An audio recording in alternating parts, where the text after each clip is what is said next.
Bismillahirrahmanirrahim. Oke, dulur, ketemu lagi bersama saya ya di channel Country Official, channel yang membahas seputar audio pemula. Oke, pada kesempatan kita kali ini saya mau membahas sedikit atau mereview ya sebuah alat, yaitu kit protector ya teman-teman. Protector ini itu lumayan fungsinya itu penting di bagian out pada sebuah power.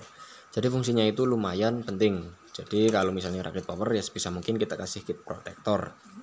Oke, untuk fungsi pertama, langsung saja untuk fungsi pertama, yaitu kita bisa menghilangkan suara jeduk daripada output dari speaker, output dari power yang menuju ke speaker. Contohnya seperti ini teman-teman. Jadi ketika kita nyalakan saklar on off pada power seperti ini, maka biasanya akan bunyi jeduk di bagian speakernya.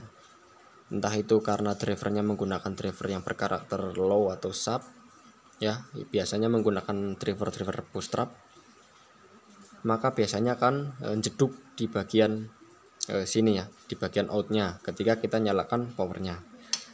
Terus yang kedua, masih seputar di suaranya. Yang kedua adalah ketika kita mematikan power seperti ini, maka biasanya ada sisa tegangan dari elko. Itu yang menyebabkan ada bunyi, tapi nggak semua power ya teman-teman, tapi itu biasanya menyebabkan bunyi dok itu, atau enggak itu ada dek seperti itu teman-teman. Jadi dengan adanya protektor ini, maka ketika kita nyalakan power, bunyi jeduk itu akan hilang. Dan juga ada bunyi dok itu setelah power dimatikan akan hilang. Tapi ini berlaku tidak untuk semua power yang berbunyi jeduk dan juga dok itu tadi teman-teman. Ada beberapa power yang memang sukses tanpa protektor atau alias senyap ya. Tapi walaupun senyap kita harus menggunakan, seminimal mungkin kita menggunakan. Karena ini fungsinya bukan cuma itu teman-teman, ada lagi. Contohnya seperti terjadi final terbakar atau finalnya short Toshiba atau Sanken atau transfer driver. Ketika short akan bunyi dut gitu teman-teman, sampai daun speakernya itu mumbul ya, atau istilahnya itu bergoyang daunnya.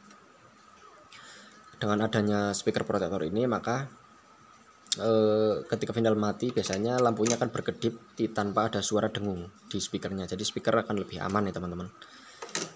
Biasanya bunyi dengung itu akan hilang, dan juga di sini ada indikatornya bahwa protektornya itu akan berkedip. Lampu merah ini akan kedip-kedip. Dan biasanya relaynya akan berbunyi cedek gitu teman-teman. Nah, selanjutnya untuk pemasangannya sangat mudah sekali karena di sini hanya ada in dan outnya. Jadi innya itu dari driver, dari emitter, outnya langsung lari ke speakon atau ke speaker. Dan untuk tegangannya di sini menggunakan tegangan AC atau langsung dari trafo, dimulai dari 12 volt sampai 18 volt. Itu teman-teman. Oke, saya sudah ada